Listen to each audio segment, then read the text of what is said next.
Pleasure to have you. So I'll show you how to back up your Tecno Camon 50 Pro or 50 Ultra. So this is simple. All you need to do is go to Settings, and under Settings you want to scroll all the way down until you get to System. Tap on that, and then here under Backup, Reset and Restore you should see Backup to Google Drive.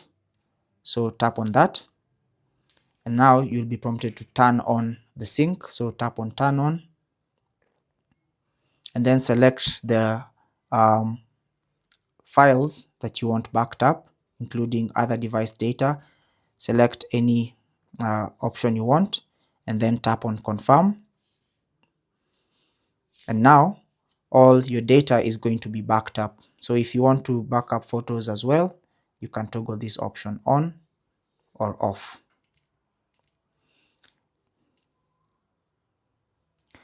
That's basically how to back up your Tecno Camon 50 Pro or 50 Ultra. Take care and God bless.